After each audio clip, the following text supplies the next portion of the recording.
In Blue Archive, the discussion about the best character usually comes down to personal taste, visuals, personality, or their role in the story.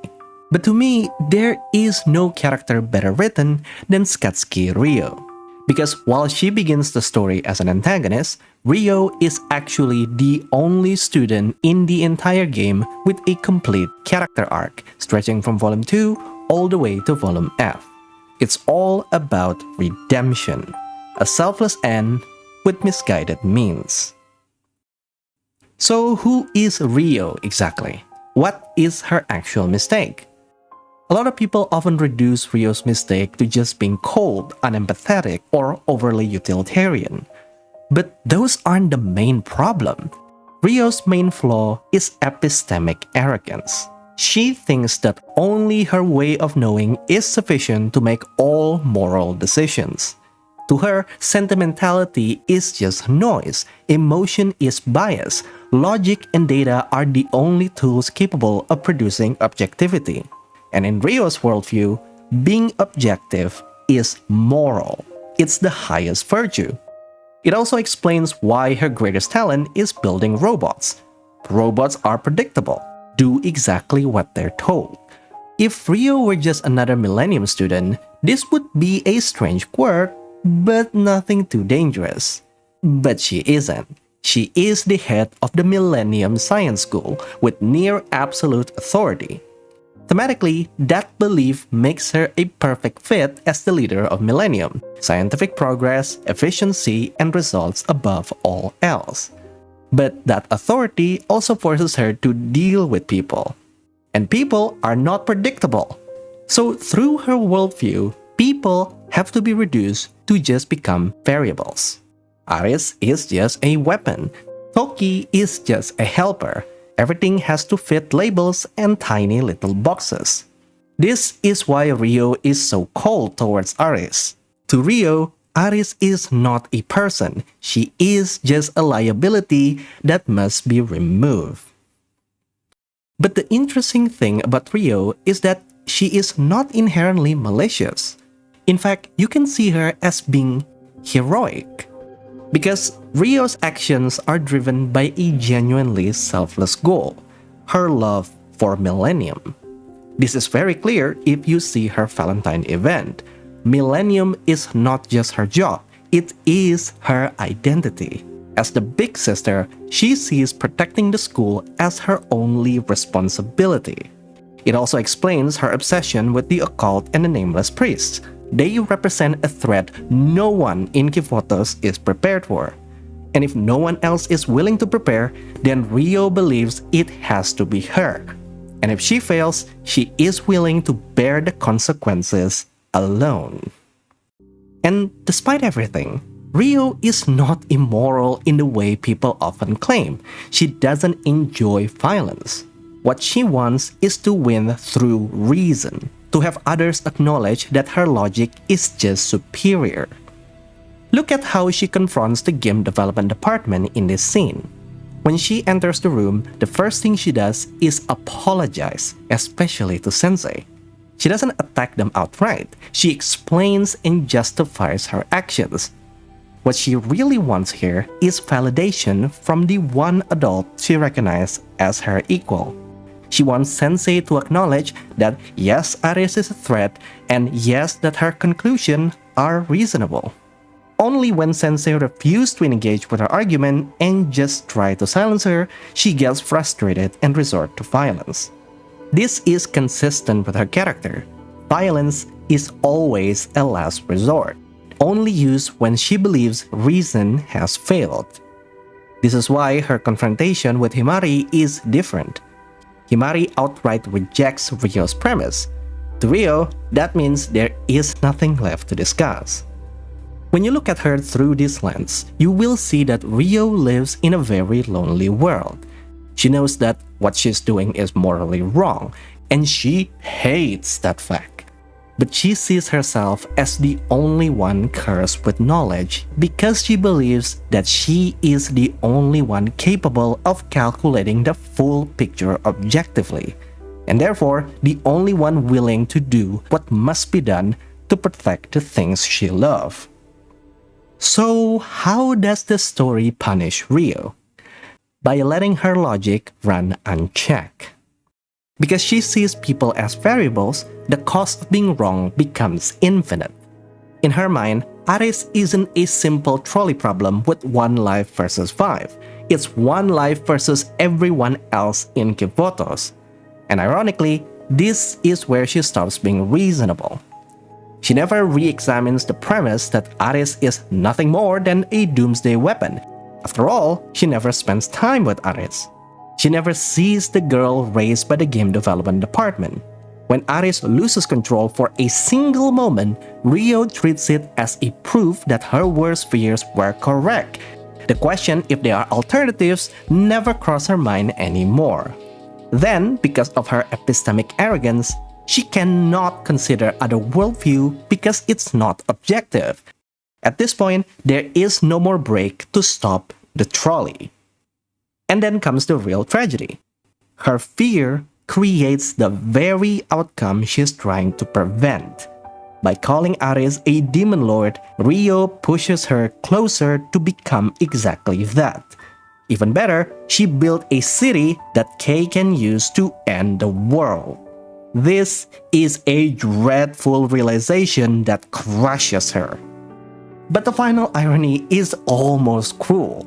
The world is saved that day by the one variable Rio refused to calculate: human connection, friendship, trust, a girl choosing who she wants to be.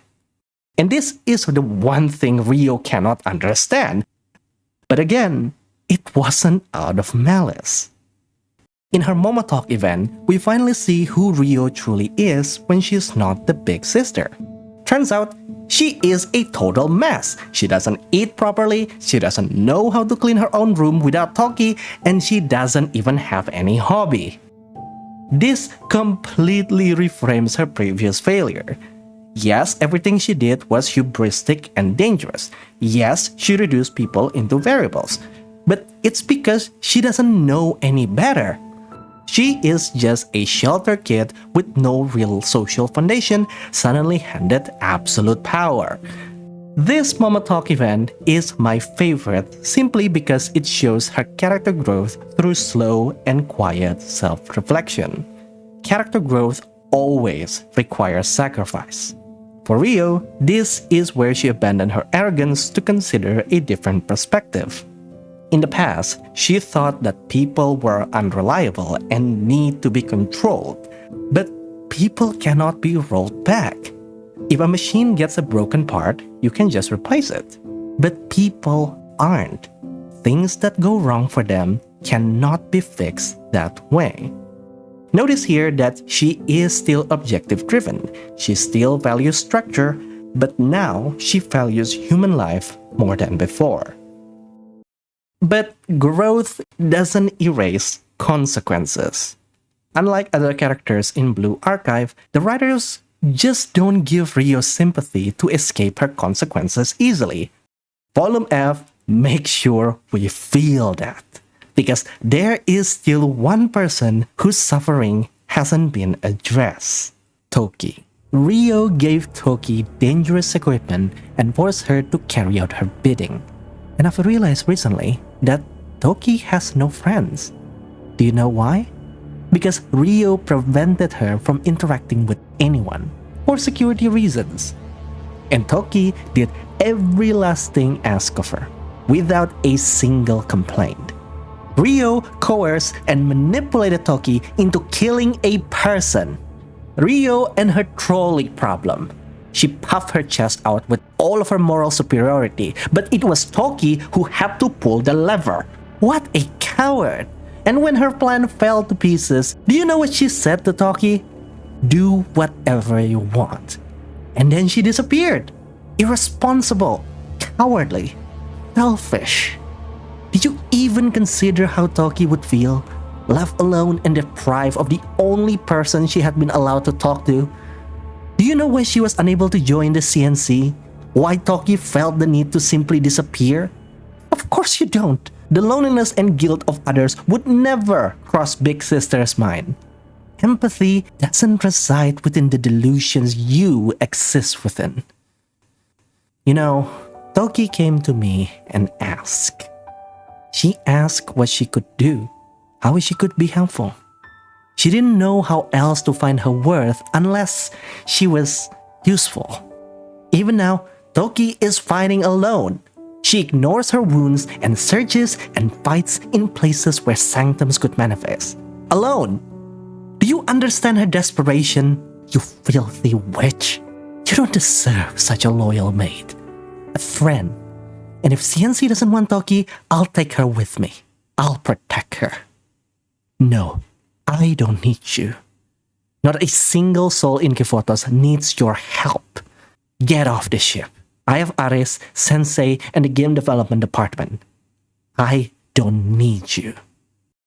This, for me, is the best scene in an entire volume F. This is personal. Himari has been waiting for this day, bottling up all her resentment to Rio. And Rio didn't object. She didn't interrupt her. The old Rio in Volume 2 would argue back, saying her way is superior, more logical. But with her new mindset, Rio knows she was dead wrong. She harbors guilt and self-loathing of almost destroying Kifotos with her creation. She knows that the harm she did to Toki cannot be rolled back. There is no logic or formula that can do that, and she herself is not even sure how she's going to make amends to Aris and Toki. So she can only take it all and stay quiet. Until Himari herself realized that her own feelings don't matter when the fate of Kifotos is hanging in a balance. The climax of Chapter 3 repeats the same trolley problem from Volume 2. Aris must use her power so the ship can board the Ark, and if she does, she will die. One life versus Kifotos. The same infinite risk. But now, Rio hesitates, and she gives Aris the choice. Because this time, Rio knows Aris isn't just a variable. She is a person who calls her a friend. Someone Rio tried to kill but doesn't hate her for doing it. Aris thanked Rio for trying to protect her friends and the whole world. On paper, the outcome is identical to what Rio once argued for. Aris sacrificed herself for the greater good. Kifotos is safe. But this victory feels hollow. Because Rio now had lost a friend. Someone who is ironically more human than herself. Someone who understands the value of friendship while being a machine. And this breaks her. That quiet CG of Rio sitting on the floor crying is the final piece of her character arc. It was a sense of relief that she finally redeems herself by saving Kifotos. But the world gets a lot darker because Aris wasn't there anymore. And there is nothing she can do to undo it. Her redemption doesn't undo the loss. And that is why Rio is the best written character in Blue Archive. Of course, we do know Aris and Kay did survive, but Rio's character growth stays with her. I haven't played Volume X yet, but seeing that Rio invited the game development department and Himari into this dangerous mission does show she finally knows how to rely on other people. I'm quite excited myself to go play that chapter next.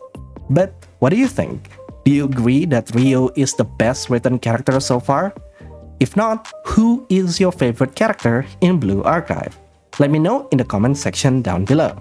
If you like this video, then be sure to subscribe for more of this storytelling analysis. And please do check out this video where I criticize Sensei's role in Volume 2. Had he acted like an adult, he would prevented all of Rio's shortcoming, or at the very least, lessen it. And with that, I'll see you guys later. Goodbye.